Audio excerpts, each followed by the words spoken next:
Hey guys, welcome back to Ben Talk Sports.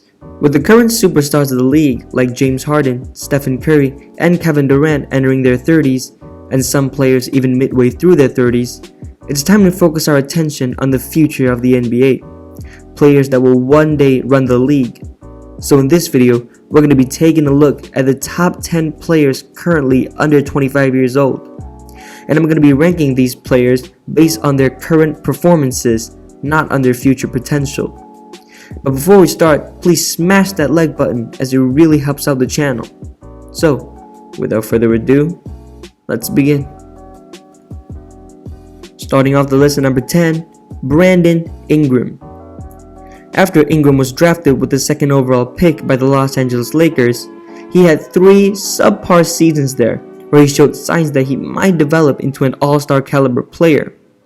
After he was traded last offseason to the Pelicans, he flourished into an all-star, averaging 23.8 points, 6.1 rebounds, and 4.2 assists.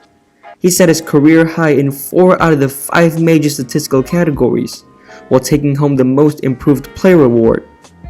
He also drastically improved his efficiency as well, as he shot nearly 40% from 3. And something that not many people mention is that Ingram made a huge leap in his free throw percentage as well, going from 67.5% to 85.1%. Just looking at Ingram's play this season, he definitely reminded me a lot of Kevin Durant in his play style. And with Zion Williamson coming back healthy next season, I'm extremely excited to see what the Pelicans can do next season. Number 9, Jamal Murray. Before his insane playoff run this season, I had Murray way lower on this list, but for what I have seen him do in the playoffs, coming back from 2 3-1 deficits against the Jazz and the Clippers while averaging 26.5 points, 4.8 rebounds, and 6.6 assists on nearly 50-40-90 shooting splits, he definitely deserved this 9th spot. Now I went into more detail about Murray in my top 10 point guards video, which you guys should definitely check out. But overall, I do think Murray is just slightly better than Brandon Ingram at the moment. Number 8, Bam Adebayo. The third-year player out of Kentucky had an absolute breakout season in Miami. While on his way to earning All-Star honors, he averaged 15.9 points, 10.2 rebounds, and an impressive 5.1 assists. He was great for Miami in the regular and postseason as well. But what really makes Adebayo stand out above the rest is his versatility on defense. With a combination of strength and quickness, Bam is able to effectively guard all 5 positions, which is not something you can say about a lot of players. But I do think that Bam still has a lot of things that he can improve in his game to truly unlock his full potential. Number 6, KarlAnthony Towns. Towns is one of the best offensive center the league has ever seen, and his production is incredibly impressive. Since entering the league in 2015, Towns has been a nightly 20-10 guy. While he missed most of this season with an injury, thus not making the All-Star team, he still averaged 26.5 points, 10.8 rebounds, 4.4 assists, and 1.2 blocks per game, on efficiency that you just don't see from a center. Towns' ability to stretch the floor and knock down step-back threes is one of the reasons he's so versatile on the offensive end. But he does have to improve his lateral quickness so that he can be a better defender. Although Towns has made the playoffs once, his performance is, well, bad to say the least.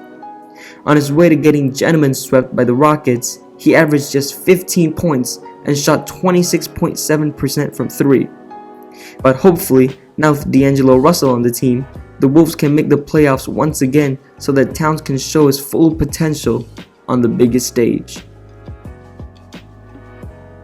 Number 7, Trey Young. Trey has been performing at an absolute superstar level this season because he kinda has to.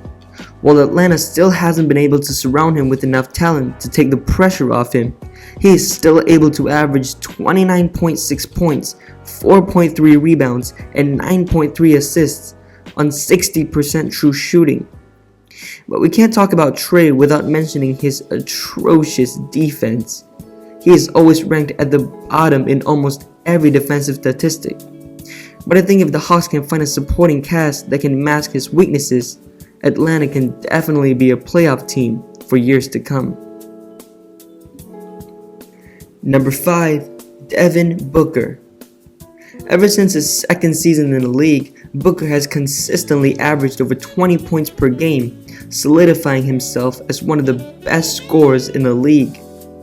This season, he almost didn't even make the All-Star team, but when Damian Lillard couldn't participate because of an injury, Booker was selected as a replacement for Dame. Booker this season averaged 26.6 points, 4.2 rebounds, and 6.5 assists. Although his numbers this season didn't really change that much compared to last season, his efficiency has improved as he shot nearly 49% from the field and nearly 92% from the free throw line. But Booker has surprised all of us with his performance in the NBA bubble. Even though the Suns didn't make the playoffs, there was really nothing more they could do, as they went 8-0 in the bubble. Nevertheless, hopefully we can see Booker make his playoff debut next season. Number 4. Ben Simmons. First things first, Ben Simmons this season still hasn't developed anything resembling a reliable jump shot. But looking past his shooting, we can see that Ben is a 6'10" pass-first point guard that can also finish strong at the rim. He also averaged 16.4 points, 7.8 rebounds, and 8 assists, and had 6 triple-doubles. Like Adebayo, Simmons' calling card this season has been on the defensive end, ranking second in the league in deflections and led the entire league in steals. Ben is able to guard all 5 positions on the court, from shifty guards to lumbering big men.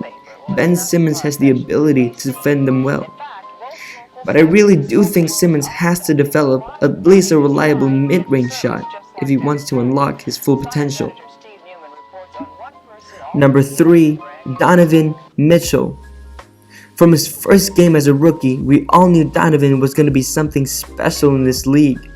Including this season, Mitchell is one of only 3 NBA players under 25 to score over 4,000 points since 2017. The 2 other players being Devin Booker and KarlAnthony Towns. But what makes Mitchell rank so high on this list is his playoff performance.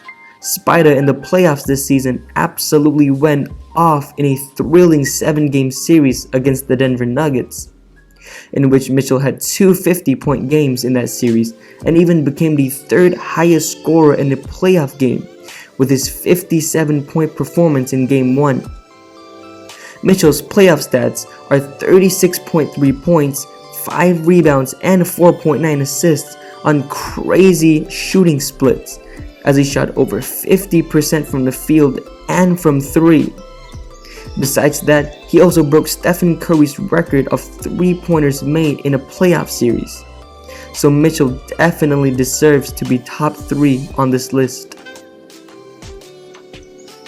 Number 2. Jayson Tatum. After the Celtics traded down from the 1st pick to the 3rd pick in the 2017 NBA draft to select Jayson Tatum, many people were wondering why they didn't take the consensus number 1 pick, Markelle Fultz.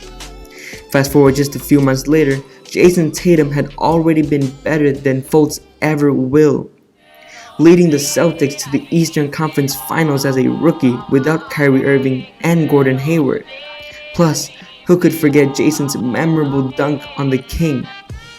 This season, Tatum made his first of probably many All-Star appearances, as he averaged 23.4 points, 7 rebounds, and 3 assists, as the Celtics once again went to the conference finals, but would eventually lose to the Miami Heat. But it definitely was not the fault of Jayson Tatum, as he was spectacular in the postseason, averaging 25.8 points, 10 rebounds, and 5 assists. With Tatum and Brown both going to get better with time, I definitely do see the Celtics being a championship contender next season. Before we get to the top spot on this list, let's take a look at some players that didn't quite make the cut. Those players are Zion Williamson, Ja Morant, Shai Gilgeous-Alexander, Kristaps Porzingis, D'Angelo Russell, and Domantas Sabonis. Finally, at number 1, Luka Doncic. I mean, no surprises here. Doncic has been a borderline MVP candidate this season, putting up a near 30-point triple-double in the regular and postseason, while leading the Dallas Mavericks to the playoffs. Even though they lost to the Clippers in the first round, I think if Porzingis hadn't got ejected and stayed healthy throughout the series, they might just be able to knock them out. But considering Luka is still just 21 years old, it's scary to think what he will be able to accomplish when he finishes his surefire Hall of Fame worthy career. So that's my list on the top 10 best players currently under 25 years old. Let me know in the comment section down below if you agree or disagree with this list. And if you guys have any video ideas, be sure to let me know too.